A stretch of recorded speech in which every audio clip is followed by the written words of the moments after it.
Hello UPSC aspirants, my name is Shambhavi. Hope you all are doing well. So आज हम लोग history में chapter number 8 को पढ़ने वाले हैं, that is for class 6 and from NCERT. सो उस चैप्टर का नाम है vital villages comma thriving towns. अब सबसे पहले वाइटल और थ्राइविंग, यहाँ पे ये जो टू टर्म्स हैं इनकी एक्चुअल मीनिंग क्या होती है मैं आपको वो चीज़ सबसे पहले यहाँ पे बताती हूँ. तो वाइटल का मतलब होता है कोई भी चीज़ जो कि बहुत इम्पॉर्टेंट या फिर बहुत नेसेसरी हो, ठीक है, तो वो होता है वाइटल.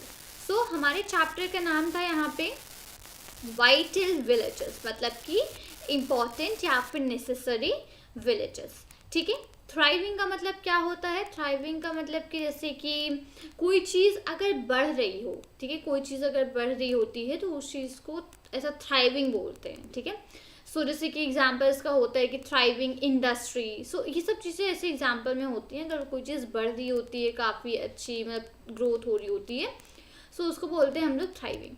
सो मतलब थ्राइविंग टाउन्स मतलब कि जो टाउन्स जो कि बढ़ रहे थे, उसमें लोग आ रहे थे, रह रहे थे, इन सब चीज़ों के बारे में ये चैप्टर यहाँ पे पूरा डिपेंड आउट करता है, ठीक है. Hope I am clear with this कि फर्स्ट ऑफ ऑल इस चैप्टर का नाम क्या है, vital villages and thriving towns. Fine. अब Prabhakar at the blacksmith shop. अब यहाँ पे हम लोग को स्टार्टिंग में एक रेफरेंस दिया होता है इस चैप्टर के बारे में कि completely what is this chapter about, ठीक है. So Prabhakar start watching the smiths at the local shop. अब जो प्रभाकर था, प्रभाकर एक बच्चा था जो कि एक लोकल शॉप में बैठा और वहाँ पे जो स्मिथ्स होते हैं उनको देख रहा था. मतलब ब्लैक स्मिथ मतलब कि जो लोग शूज़ वगैरह का वो काम होते हैं वो लोग ब्लैक स्मिथ्स होते हैं, ठीक है. There was a small bench on which iron tools like axes and sickles were laid down, ready for sale. अब वहाँ पर एक छोटी सी बेंच थी जहाँ पर आयरन के टूल्स वहाँ पे थे जो कि रेडी थे सेल के लिए, जिनको कि बेचने के लिए वो तैयार थे. A bright fire was burning and two men were heating and beating metal rods into shape. अब एक की बहुत ही वहाँ पे बहुत ही फायर थी, वो जल रही थी और दो लोग थे वहाँ पे जो कि उसको हीट करने के लिए और जो मेटल रॉड्स थे उनको शेप में लाने के लिए उनको बीट कर रहे थे, मतलब उनको मार रहे थे मेटल रॉड्स को शेप में लाने के लिए. So it was very hot and noisy. वो बहुत ही ज़्यादा गर्म और बहुत ही ज़्यादा शोर वाली चीज़ थी यहाँ पे. And yet it was fascinating to watch what was happening. पर फिर भी ये देखने में बहुत मज़ा आ रहा था कि ये एक्चुअली वहाँ पर हो क्या रहा है, ठीक है. तो ये है इस चैप्टर का थोड़ा सा रेफरेंस स्टार्टिंग में जो हम लोग को यहाँ पर दिया जाता है. अब मैं आपको डायरेक्टली लेके चलती हूँ चैप्टर के वेरी फर्स्ट टॉपिक पे जो कि है iron tools and agriculture. Iron के टूल्स और एग्रीकल्चर मतलब कि किसानी, ठीक है. We often take the use of iron for granted today. अब आजकल हम लोग जो आयरन होता है उसका मतलब उसको जो यूज़ होता है हम लोग बस ऐसे ही आयरन को यूज़ कर लेते हैं, मतलब फॉर ग्रांटेड लेते हैं कि अरे ठीक है ये आयरन का है, ये इसको ऐसे यूज़ कर लेंगे, तो फॉर ग्रांटेड लेते हैं हम लोग आजकल आयरन के यूजेस को. Things made of iron are a part of our daily life. अब जो चीज़ें आयरन की बनी होती है वो हमारी लाइफ का एक रोज़ का पार्ट होता है. आप अपनी लाइफ में रोज आयरन का कुछ ना कुछ यूज़ करते हो, right. The use of iron began in subcontinent around 3000 years ago. अब आयरन का जो यूज़ था वो कब स्टार्ट हुआ? सो आयरन का यूज़ स्टार्ट हुआ था 3000 ईयर्स पहले एक सब कॉन्टिनेंट में, ठीक है. तो वहाँ पर आयरन का यूज़ स्टार्ट हुआ था. So we often take the use of iron for granted. The use of iron began in subcontinent around 3000 years ago. कुछ 3000 साल पहले आयरन का जो यूज़ था वो चालू हुआ था. तो उसमें से some of the largest collections of iron tools and weapons were found in the megalithic burials about which we read in chapter 4. अब चैप्टर नंबर 4 मैंने आपको मेगालिथिक ब्यूरियल्स के बारे में बताया था, राइट. मेगालिथ्स के बारे में मैंने आपको बताया था. मेगा मतलब बड़े और लिथ्स मतलब स्टोन, मतलब कि जो बड़े स्टोन्स के जो ब्यूरियल्स वगैरह होते थे उनके बारे में मैंने आपको ऑलरेडी चैप्टर 4 में बहुत डिटेल में बताया. तो अगर आपने उसको नहीं विजिट किया उस चैप्टर को तो मैंने प्लेलिस्ट का लिंक डिस्क्रिप्शन में दे दिया है, आप उसमें से जाके चैप्टर नंबर 4 को स्टडी कर सकते हो.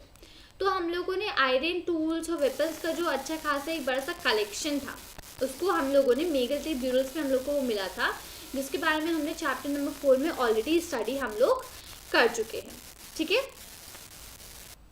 तो कुछ अराउंड वहाँ पे 2500 ईयर्स पहले कुछ अराउंड 1 सेकेंड यहाँ पे कुछ अराउंड 2500 ईयर्स पहले वहाँ पे एक एविडेंस था, ठीक है. There is evidence for the growing use of iron tools.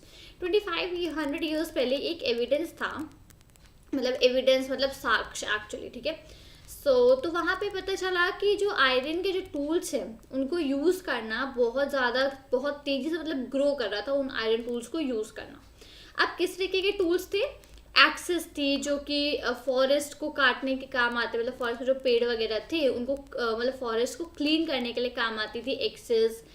Iron प्लॉशेयर थे. हम लोगों ने प्लॉज को हम लोगों ने और पहले एक चैप्टर पढ़ा, पहले मैंने आपको बताया था कि पहले वुड के प्लॉशेयर्स चलते थे, लेकिन फिर धीमे धीमे इंक्रीज होते होते वहाँ पे आयरन प्लॉशेयर्स आ गए थे, जो कि सॉइल को फर्टाइल करने के काम आते थे. अगर आपको याद हो तो मैंने ऑलरेडी आपको चैप्टर नंबर 5 में इसके बारे में बताया है, प्लॉशेयर के बारे में. अब वापस से बोलूँगी, अगर आपने वीडियो नहीं देखा है तो नीचे डिस्क्रिप्शन में प्लेलिस्ट का लिंक पड़ा है, आप उसमें जाके पहले चैप्टर नंबर 5 स्टडी करो, फिर वापस यहाँ पे आओ अगर आपको सारी चीज़ें अच्छे से समझनी है तो, ठीक है.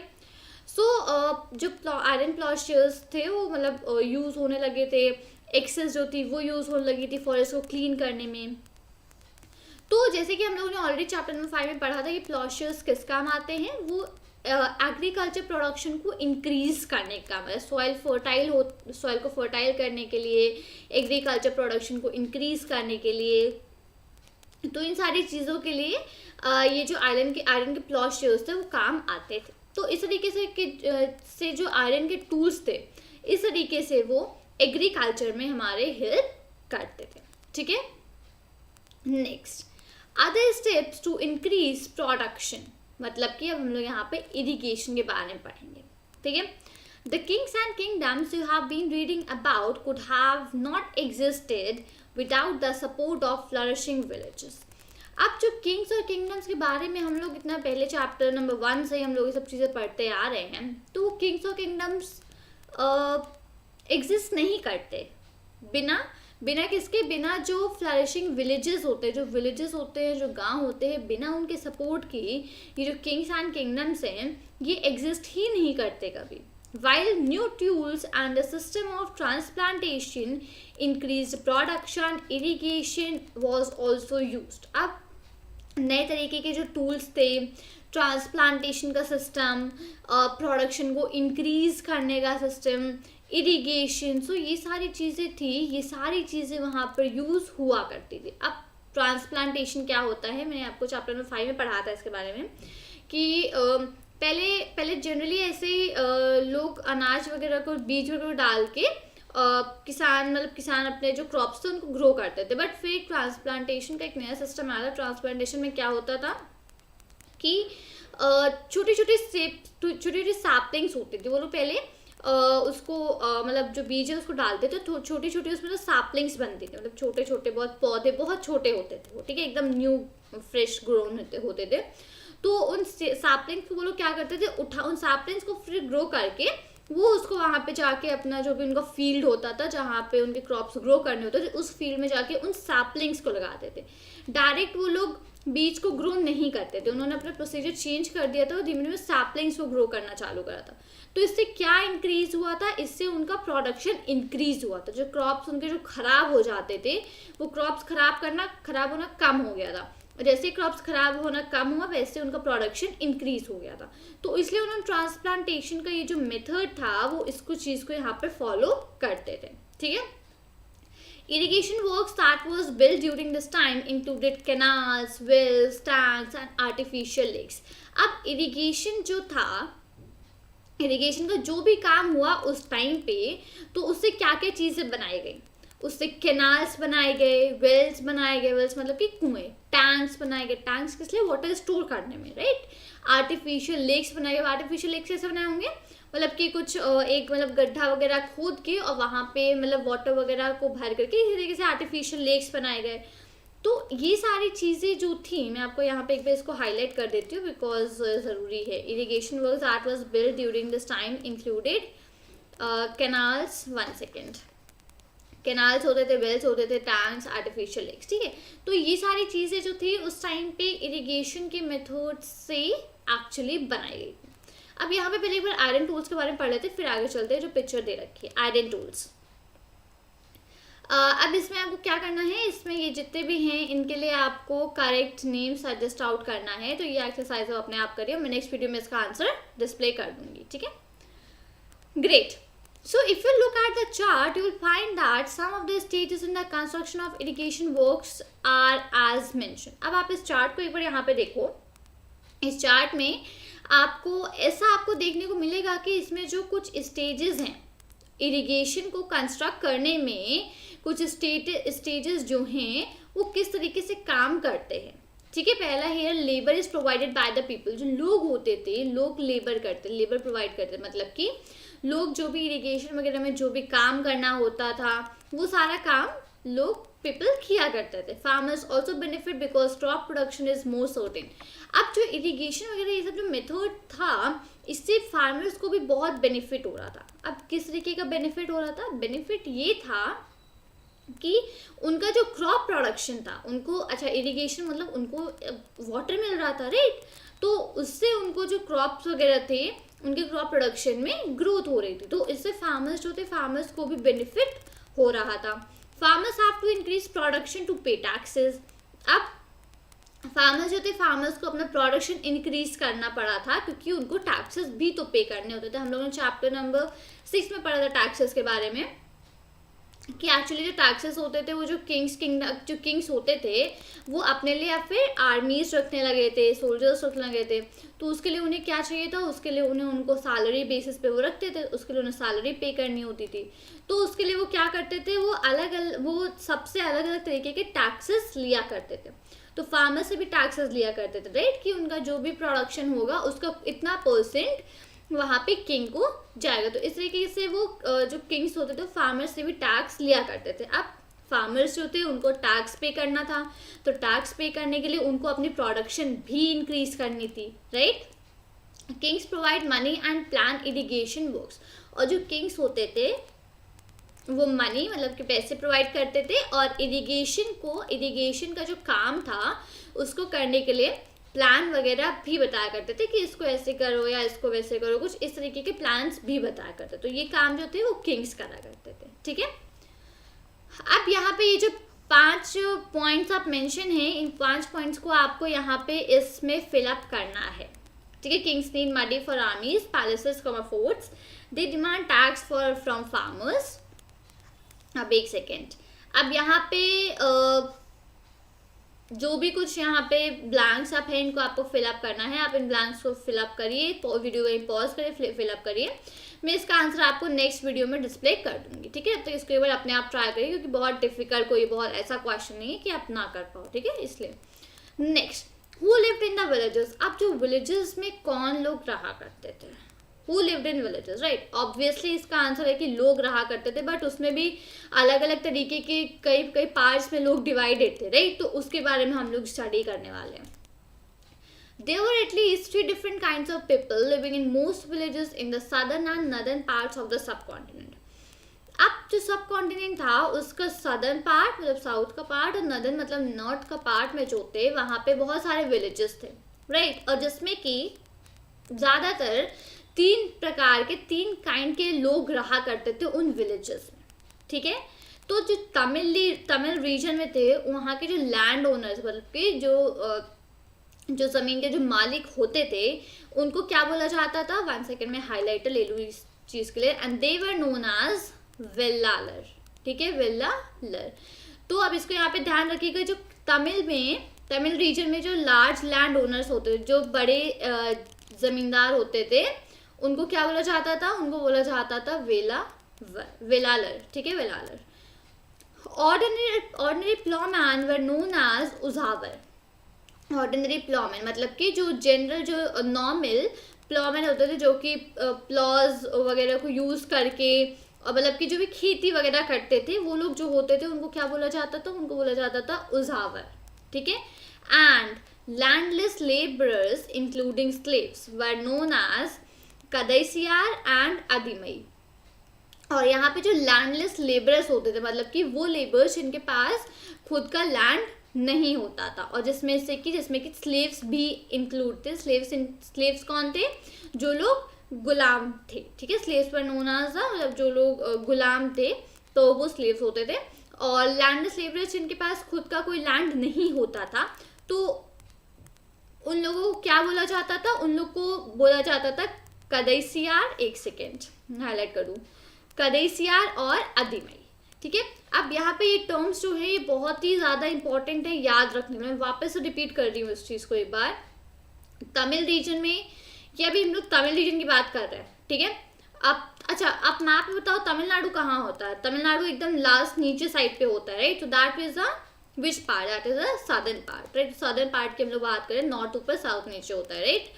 तो हम लोग सदर्न पार्ट की बात कर रहे हैं। सदर्न पार्ट में जो भी लैंड ओनर्स वगैरह होते थे उनको सबसे पहले क्या बोला जाता था? देवर कॉल्ड एज विल्लालर। जो प्लॉमेन होते, जो बहुत ही ऑर्डिनरी प्लॉमेन होते थे, उनको बोला जाता था उजावर। और जो लैंडलेस लेबरर्स या जो लोग स्लेव्स होते थे उनको क्या बोला जाता था? दे वर नोन एज कदैसियार या अदीमई। ठीक है, तो ये सब पूरा यहाँ पे ये टर्म्स यूज हुआ करते थे। और in the northern part of the country the village headman was known as the Gram Bhojak. अच्छा, अभी हम लोगों ने साउथ के बारे में पढ़ा, राइट। साउथ क्योंकि नीचे होता है तो हम लोगों ने साउथ के बारे में अभी पढ़ा कि वहाँ पे लोगों को क्या बोला जाता है। अब नॉर्दर्न पार्ट की बात करते हैं। नॉर्दर्न पार्ट मतलब ऊपर का पार्ट जो हमारा था, ठीक है।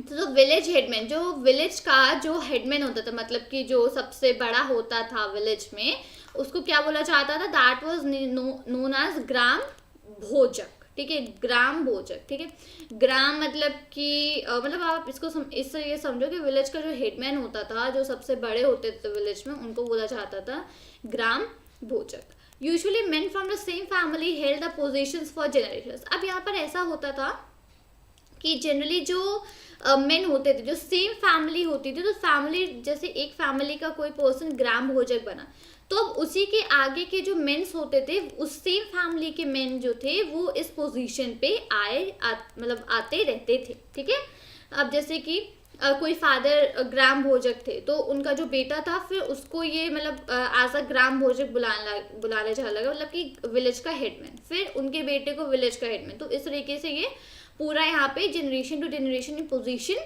पास ऑन होती रहती थी। तो in other words the post was hereditary.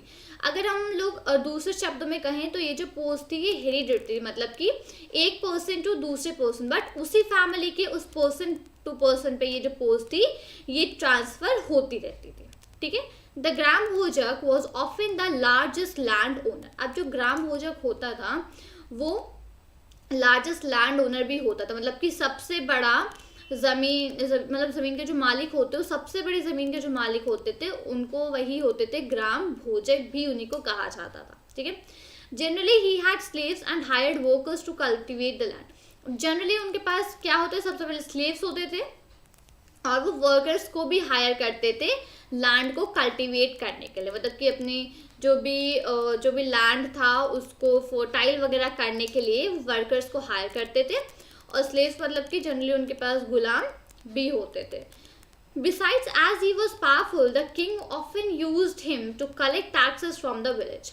अब जैसे कि वो इतने ज़्यादा पावरफुल थे तो जो किंग थे, वो किंग जो राजा तो हुआ करते थे, राजा उनसे कहते थे कि आप ही अपने विलेज का जितना भी टैक्स है वो अपने विलेज का आप ही पूरा कलेक्ट कर लो। ठीक है, he also function as a जज and sometimes as a policeman. अब कई टाइम्स पे वही जो ग्राम भोजक मतलब कि जो विलेज का हेडमैन होता था वही कई टाइम्स एज अ जज भी बन जाता था, वही कई बार पुलिसमैन भी बन जाता। तो जिस तरीके का जैसा ज़रूरत होता था उस तरीके से उस पर्सन में बन जाते थे। तो ये था पूरा नॉर्दर्न पार्ट में कि किस तरीके से वहाँ के लोगों को बुलाया जाता था और किस तरीके से क्या नाम होते थे। उसके सिवा सदर्न में हम लोगों ने पढ़ा, सदर्न में हम लोगों ने कई सारी चीज़ें पढ़ी थी, अभी नॉर्दर्न पार्ट में और बाकी है यहाँ पे, तो मैं इसको आगे का लेके चलती हूँ, कंप्लीट करती हूँ।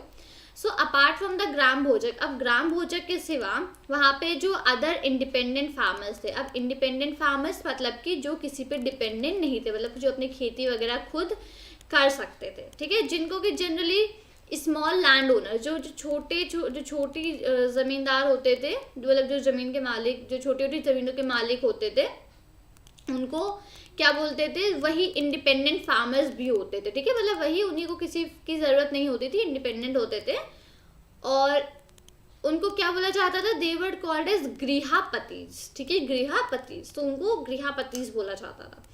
And then there were men and women such as the Das, Karmakra, who did not own land and had to earn a living working on a fields owned by others. और उसी के सिवा वहाँ पे men and women कुछ ऐसे भी थे जिनको कि बोला जाता था दास कर्माकर, ठीक है, कर्माकर, जिनके पास खुद की ज़मीन नहीं होती थी. एक second, such as the Das, oh I am so sorry, अच्छा, let that be highlighted. One second, मुझे let me take the eraser here. Fine.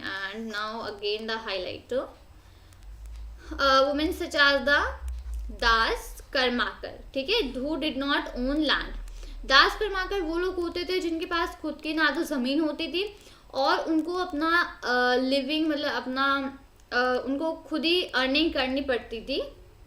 तो कैसे अर्निंग करते थे, वो दूसरी फील्ड्स में जाते थे और उन फील्ड्स में काम करते थे जो कि किसी और की फील्ड होती थी, ठीक है, किसी और की ज़मीन वगैरह पे जाते थे, वहाँ पे काम किया करते. तो उसी तरीके से वो अपनी जो पैसे वगैरह थे वो इसी तरीके से अर्न करते थे. तो उनको बोला जाता था दास कर्माकर, ठीक है. In most villages there were also some crafts persons such as blacksmith, potter, carpenter and weaver. अब बहुत सारे villages में वहाँ पे और भी लोग हुआ होते थे जैसे कि crafts person such as the blacksmith, potter, carpenter, weaver. तो इस तरीके के लोग भी हुआ करते थे, ठीक है. अब द अर्लीस्ट तमिल कॉम्पोजिशंस, अब तमिल की सबसे पुरानी कॉम्पोजिशंस यहाँ पे हम लोग पढ़ेंगे, ठीक है. तो some of the earliest works in Tamil known as Sangam literature.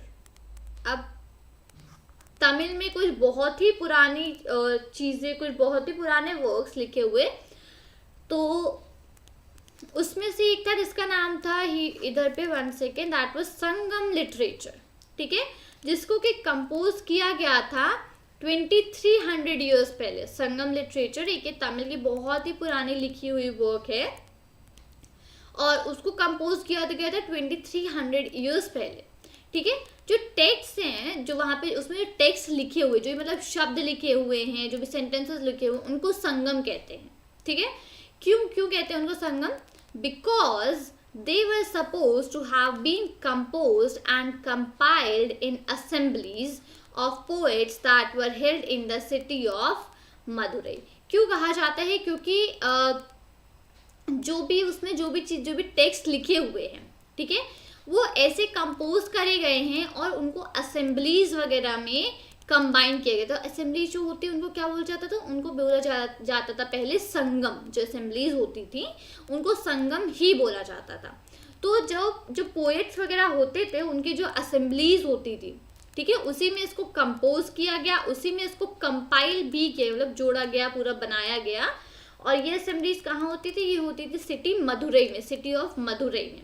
तो इसीलिए इसका जो नाम है, इसका जो अर्लीस्ट वर्क इन तमिल, इसका नाम पड़ा था संगम लिटरेचर, ठीक है. क्योंकि ये मतलब कि ये जो पोएट्स वगैरह थे उन्होंने उसको कंपोज किया था, असेंबलीज में इसको कंपाइल किया गया था. तो इन्हीं सब रीजन से इसका नाम पड़ा था संगम, ठीक है. The Tamil terms mention above are found in Sangam literature, ठीक है. जो तो यहाँ पे जो ऊपर तमिल के हम लोगों ने टर्म्स पढ़े थे, जो कि अभी हम लोगों ने पढ़ा था कि सदर्न रीजन में ये सारी चीज़ें थी. नीचे मैंने बताया था, वन सेकेंड, यहाँ पे मैंने आपको बताया था, राइट. सो सदर्न रीजन्स में ये सब जो टर्म्स यूज होते हैं या थे मेंशन अप है, तो ये सारे के सारे संगम लिटरेचर में ऑलरेडी मेंशन अप हैं, ठीक है. तो द अर्लीस्ट तमिल कॉम्पोजिशन, तो इस तरीके से अर्लीस्ट तमिल की जो कॉम्पोजिशंस थी तो इस तरीके से यहाँ पर थी. वन सेकेंड, इसको मैं अपनी एक सेकेंड पोजिशन में पहुँचाऊँ, राइट हियर, ठीक है. तो आज हम लोगों ने इस रिस्पेक्टिव चैप्टर में द अर्लीस्ट तमिल कॉम्पोजिशंस के बारे में पढ़ा. फिर हम लोगों ने पढ़ा कि विलेजेस में लोग जो रहते थे उनको किस किस कैटेगरीज में डिवाइड करा गया था. नॉर्दर्न पार्ट का अलग था और सदर्न पार्ट के अलग थे, तो किस किस कैटेगरीज में थे. और फिर हम लोगों ने पढ़ा कि जो प्रोडक्शन को other steps to increase production, irrigation में क्या, इरिगेशन की जो चीज़ें होती थी किस किस काम आती थी और किस किस प्रोडक्शन इंक्रीज हुआ. और सबसे स्टार्टिंग हम लोगों ने पढ़ा था आयरन टूल्स एंड एग्रीकल्चर. तो एग्रीकल्चर में आयरन के टूल्स कैसे यूज़ होते थे, हम लोगों ने इस चीज़ को पढ़ा, ठीक है. तो उम्मीद करती हूँ कि मैंने आपको यहाँ पे जो भी टॉपिक्स मेंशन आप करे हैं, आपने इन सारे टॉपिक्स को अच्छे से पढ़ा होगा, अच्छे से मेरे साथ यहाँ पर आपने समझा होगा. नोट्स आपने अपने खुद के बनाए होंगे क्योंकि इसमें important topics, important actually terms काफ़ी सारे हैं और आगे भी इसमें इंपॉर्टेंट टर्म्स पूरे चैप्टर में प्रेजेंट आप हैं, ठीक है। तो अगर आपने नहीं बनाया तो अब आप बना लो और नेक्स्ट टाइम तो ध्यान रखना कि नोट्स इसके अपने साथ यहाँ पे बनाते चलो। उम्मीद करती हूँ आपको वीडियो पसंद आया होगा। वीडियो पसंद आया हो तो वीडियो को लाइक करें, वीडियो को अपने फ्रेंड्स के साथ शेयर करें, वीडियो पे कमेंट करें और चैनल को सब्सक्राइब करना मत भूलिएगा। मिलती हूँ आपसे नए वीडियो के साथ। Children, thank you and take care. जय हिंद।